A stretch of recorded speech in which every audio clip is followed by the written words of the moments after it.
시청자 여러분 안녕하십니까?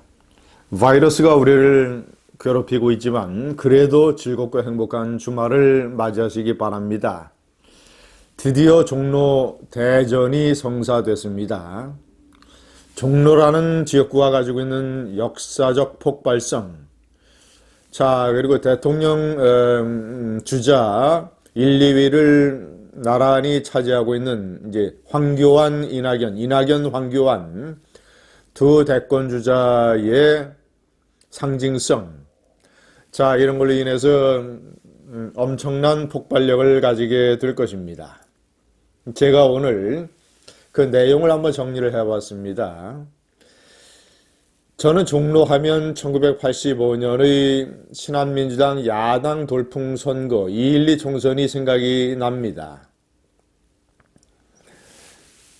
50 정권에 맞서서 민주화를 외치는 이 과거 박정희 정권 시절의 신민당이 신한민주당을 만들어서 그 돌풍을 처음에 일으킨 곳, 1985년에 이제 신한민주당이 정치 규제에서 해금된 인사들을 중심으로 만들어서, 물론 뒤에는 이제 김영삼, 김대중이라고 하는 양김이 대주주로 버티고 있었죠.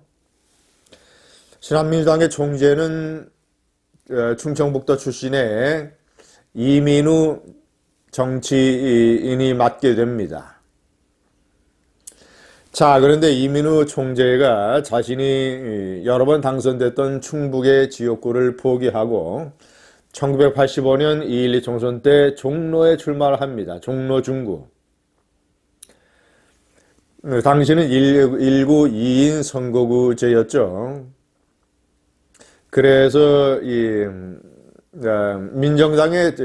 민정당의 이종찬 그리고 민한당의 정대철 두 사람이 국회의원을 하고 있었는데 이민우 돌풍이 일어나게 됩니다.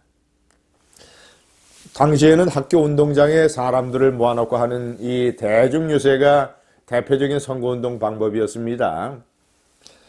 이민우가 대중유세 연설을 할 때 그 운동장이 용광로처럼 끌어올랐습니다.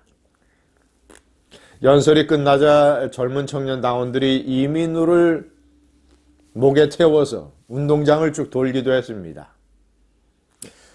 이민우 바람, 신한민주당 바람. 자, 거기다가 1985년 선거였죠. 그래서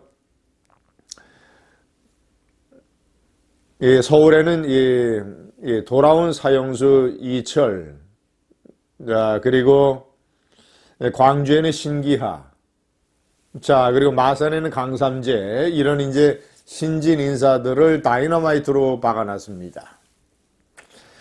그래서 이민우가 이제 결국 2위를 했지만 국회의원으로 당선이 됐고, 이것이 신한민주당 돌풍으로 이어졌으며, 나중에는 전두환 정권의 호헌 정책에 맞서는 야당의 중심 세력이 될 수 있었죠. 그래서 사실은 1985년 2.12 총선, 특히 1985년에 종로에서 대한민국의 역사가 크게 용튀림을 하게 됩니다. 자, 두 번째, 이명박과 노무현이라는 대통령을 배출을 해냈습니다. 이명박은 당시 이제 전국구 의원, 지금의 비례대표 의원이죠. 그래서 지역구를 선택을 했는데 종로를 선택을 했습니다. 물론 나중에는 이제 선거법 위반으로 의원직을 박탈당하고 미국으로 갔습니다만은 그래도 정치 1번지 종로에서 지역구 국회의원을 처음 시작했다라는 것이 이명박을 전국적인 인물로 만드는데 크게 기여했습니다. 나중에 서울시장이 되는데도 큰 도움이 됐죠. 자, 노무현도 마찬가지입니다. 부산에서 지역구 의원을 했던 노무현. 정치 1번지, 서울의 중심 정치 1번지에서 국회의원이 됨으로써 역시 노무현도 전국적인 인물이 됐습니다. 자, 그리고 그 중요한 정치 1번지 종로를 포기하고 부산으로 다시 내려감으로써 그가 지역 감정에 맞선다는 명분을 다시 살릴 수 있었던 것이지요. 그래서 그는 민주당의 대통령 후보가 될 수 있었던 것입니다. 종로라는 지역구가 가지고 있는 마력. 정세균 총리도 이 전라북도 무주 진안 장수를 떠나서 정치 1번지 종로에서 국회의원이 됨으로써 사실상 전국적인 인물이 됐고, 그리고 현재 그의 마음속에는 대권 후보의 꿈이 무럭무럭 자라고 있을 겁니다. 종로에서 한나라당의 국회의원을 2번을 했던 박진 의원도 자기 대권 도전의 꿈을 가다듬고 있었죠. 종로라는 데는 그런 마력의 다이너마이트가 숨어져 있는 곳입니다. 이런 종로에서 이제 황교안과 이낙연이 맞붙게 됩니다.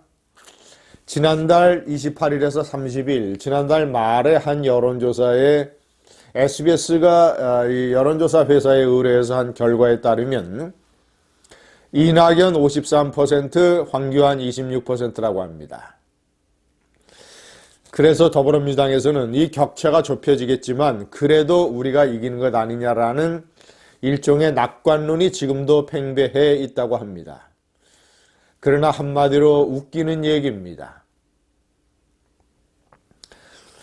자, 그때는 황교안 출마가 없을 때였고 이낙연 중심으로 사람들의 관심과 지지 여론이 모아졌던 때입니다. 한때 황교안 대표가 이낙연 총리와 차기 대권주자 선호도 1위, 1위를 그저 이 시소게임으로 다툴 때 그때는 종로에서도 상당히 거의 근접한 결과로 여론조사 결과가 나왔었습니다. 자, 그리고 이제 뛰어들었기 때문에 상황이 많이 달라질 것입니다. 정권 심판을 위한 약속의 땅이다.